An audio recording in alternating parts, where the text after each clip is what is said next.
battery mate as Giants property Tyler Beede takes over on the mound. Jonathan, another one of these Vanderbilt guys, right? Vanderbilt shuffle. They just keep funneling big league players and prospects year after year after year.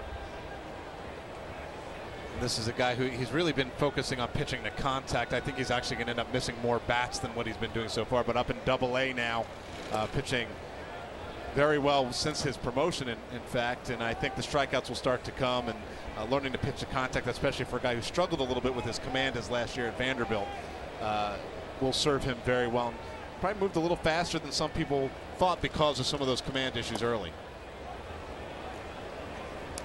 Ball and 2 strikes. The count to Yorman Rodriguez. Back-to-back pretty good cut fastballs right there. Almost a little hybrid cut fastball, little baby slider, that little down and away action. Yorman Rodriguez, one of the quote hometown guys, Reds property. He was a strikeout victim back in the first. That breaking ball right there is one of those that a hanger up in the inner third of the plate. I would have to imagine if you're Schwarber right now, you've probably seen enough. We'll take a look at this. He wants this down and away, and that kind of almost a split finger type of pitch. I think you're going to see back down and away to try to go ahead and get the strikeout. Down and away, but missing the corner. 2 balls and 2 strikes. The Giants have had pretty good luck with their first round pitching selections over the recent past. Well, you must be reading my mind, like Lincecum, Kane, yeah. Baumgartner, right? Yeah. Now they can develop some young pitchers, impact pitchers. And they've gone both the high school and the college route. As Zach Wheeler were throwing there, they really developed him until he came up with the Mets. A couple high school guys there, and now Tyler Beede hoping to join Tim Lincecum as a college guy who can get up there and help out that rotation. And you know, Jonathan, in an organization, the Giants 3 or 4 years ago, it looked like the last thing you wanted to be was a prospect pitcher. As this foul ball rifled with Lincecum and Kane, and they have the money to go out and spend via free agency to bring in guys like Jake Peavy. But all of a sudden, 2015, that surplus of pitching at the big league level is a little bit thin for the Giants right now. And for a young pitcher like Beede, you know, 2016, 2017, it's not that far away, and he could have a very big impact on the Giants at the big league level. I think he should be ready to contribute at some point next year, if not right away. Rodriguez sends a fly ball to the opposite field. A lot of carry this afternoon. Kyle Waldrop has to go all the way back to the wall to squeeze it for the first out. So the Red property retired. We've seen Reds property on the mound in this one as well. Amir Garrett pitched in this ball game.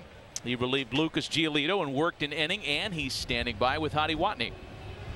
Yeah, Amir, taking the mound here at Great American Ballpark as a member of the Reds organization, can you describe what that was like for you? I was very nervous, you know, going out there with all these people. I haven't pitched in front of this many people ever. So I was pretty nerve-wracking, but just went out there and have fun, you know. I realized it's the same game that I've always been playing, you know, just make pitches, get outs, you know, and I settled down after the first batter, and that was fun. Now, I was talking to you yesterday. You're an athlete. You played basketball at St. John's, so you've played in front of big crowds before, maybe just not baseball so much. But what made you choose baseball? I couldn't balance the two anymore. You know, I was never going to get my full potential at either sport, so I had a really good year last year, and it was perfect timing, you know. My play pretty much made the decision for me, so I just went with baseball, and it was a great decision. Here at the Futures game, what's been the best experience so far? Just hanging out with all these guys, you know. The fans are awesome, you know. Just being here with the top talent and playing against each other and watching some good baseball. All right, thank you so much, Amir. Back to you, Maddie. Heidi, thanks. Balbino Fuenmayor retired on a very good play by Richie Schaefer at third base. So 2 gone here for Gary Sanchez. Isn't it amazing how a guy like Amir Garrett, who played at a very high level, major Division I NCAA basketball, can admit to being a little bit nervous? And I get it. You hear guys all the time. You put that top deck on a baseball park, and it's a whole different kettle of fish. Think about this, Matty.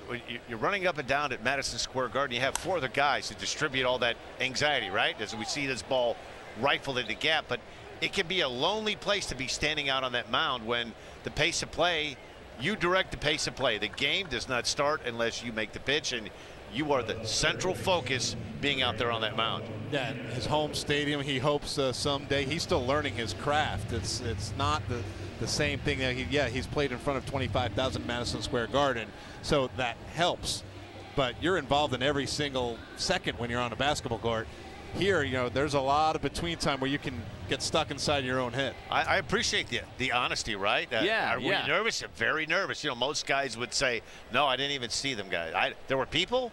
Really? I didn't see anybody out here. I told them before the game, I was like, I'm a big fan of having the home team guy start the Futures game. They've done it quite a bit, over the years. And he was like, no, I'm good.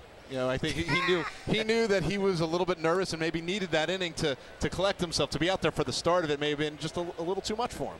Here's Renato Nunez now behind 0-1, but as we continue talking about Amir Garrett, you guys have mentioned Vanderbilt a couple of times this afternoon as being something of a baseball factory. How about identifying a part of the country, not just a university, that has given us a lot of the best young talent in baseball, and these Vegas guys are taking over. From Chris Bryant and Bryce Harper and Joey Gallo on the offensive side of the scorecard to a guy hoping to land as a pitching prospect. We've been talking about him, 23-year-old Amir Garrett.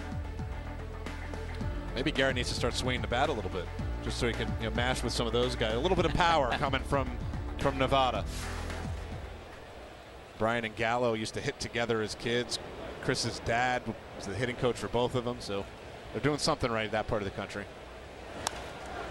Renato Nunez sends a fly ball out to shallow left. Michael Conforto coming on for it to retire the side. A scoreless fourth authored by Tyler Beede.